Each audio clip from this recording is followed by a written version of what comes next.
Good morning guys! Alas 12 na naman po ng umaga, di na naman makatulog ang inyong bonjing ng Empanta! Actually guys, nandito ako sa altura sa bahay ng kapatid ko dahil dun sa may Kamuning, dun sa may tinitirhan ko, ongoing yung pagpaprocess ng pagsasaayos ng kalsada. Kaya naisipan kong dito muna sa may altura to, matulog ng isang gabi dahil yung kapatid ko umuwi ng probinsya sa Empanta. Yung mag-asawa, bibisitahin yung anak dahil matagal-tagal din namang hindi na bibisita si Cristo. Hi baby Cristo, miss ka na ni Tito Daddy. Ay, wait, shout out pala sa mga taga-Impanta po. Advance Happy Fiesta. Advance Happy Fiesta po dahil April 25, di ba? Kung hindi ako nagkakamali. Tulingan Festival sa bayan ng Impanta.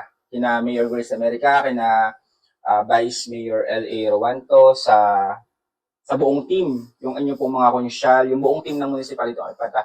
Advance Happy Fiesta po sa inyong lahat. Sayang hindi ako makakapunta, may pasok po ako eh. Almost 3 years or 4 years na siguro ako hindi nakaka-attend ng fiesta dyan sa atin.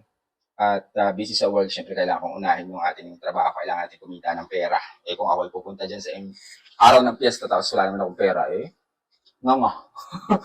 Wala pa naman ako masyadong kakilala na mapupuntahan ko pag fiesta. Hindi rin ako makakain. Kaya hindi na rin ako bumabiyahe pabalik.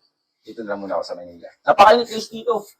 Alas 12 na ng gabi kaya ako di makakatulog talaga namang latik-latik ang pawis.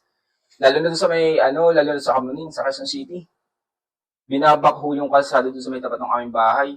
Akala ko nung isang araw kung anong yumayanig. Nasa basement kasi yung yung area ng aking tinutulugan. Nung nag-start yung pagbabakho, di ko na malaya na 4:30 4:30 dahil 4:30 sikat na yata yung araw, terik na terik na. Terik na terik. Yumayanig. Akala ko kung bakit yumayanig. Dinagising yung aking diwa. Akala ko pa naman, ibang yanig yung nararamdaman ko. Akala ko hindi lindol. Akala ko yumayanig dun sa may bandang taas. Naalala ko nga, wala nga palang jowa si Kapitana. Kaya hindi rin magkakalindol dun sa taas. Shoutout ka kay Kapitana. Kay Kapitana ng Gumian na nakipag-birthday sa kanyang pamangkin. Mamiesta ko sa piyesta ng Impanta. Magdala ka ng tulingan. So yun guys, dahil alas 12 na naman, ito, binili ko yung pandesal, tapos umiinom na naman ako ng epektos ko. Yun, tama po yung narinig, nag-epektos ko ako. Pero yung epektos ko na ito ito po, alisyo, dietary supplement. Hindi po ito yung epektos na siya, baba ko yung biglang ipa-top hang dun sa may Kamuning yaut na.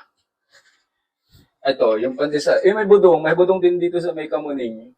Nakakita ko na nagtitinda ng budong. Pero iba yung budong, may budong din kasi dun sa Impanta. Meron cheese, tapos kita yung may mga hibla ng malunggay dito, maliit pero masarap kahit walang palaman.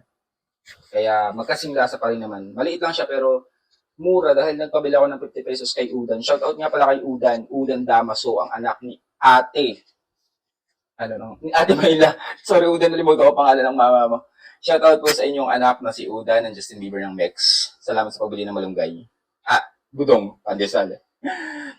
So yun, umuwi yung kapatid ko dahil nagbayad yung may utang sa kanila ng yung humiram ng pera para sa palayan, nagbayad na sa kanila. Kaya umuwi na rin sila bukod sa para mabisita yung anak, makuha rin nila yung pera kay mama at i-save nila para sa savings nila, para sa future, alam mo na. Kaya wala pa naman akong ka-future. Wala pa naman akong nabibiwas.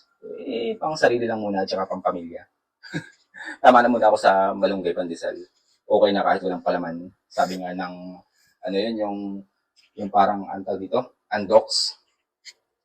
Okay na. Kahit di mo isaw-saw. Tama ba? O kahit walang sausawan. Bahala ka sa buhay nyo kayo na mag-correct. Masarap pa rin naman. Hindi ko nga lang alam kung napuno na ito ng alikabok doon sa may Kamuning dahil iniwanan ko ito doon sa Kayport. Yung alikabok ng ginagawang kalsada ay napakakapal. Napakakapal ng usok. Actually, natawa ko, naalala ko na naman yung aking brief. Dahil sa kapal ng usok yung brief ko, para pwede nang pagtanim mo ng mustasa. Kakapal ng alikabok at usok. Kapag ginanon, alam mo yung salamin na kapag ginanon mo ng kamay, kakapal yung magkakaroon ng lupa. Ganon-ganon yung itsura ng brief ko kanina, namumuti yung black. Kaya yun, kaunting pagpag. Okay sa pagpag kasi may walang masuot. Baka singit ko pang magka-alikabok.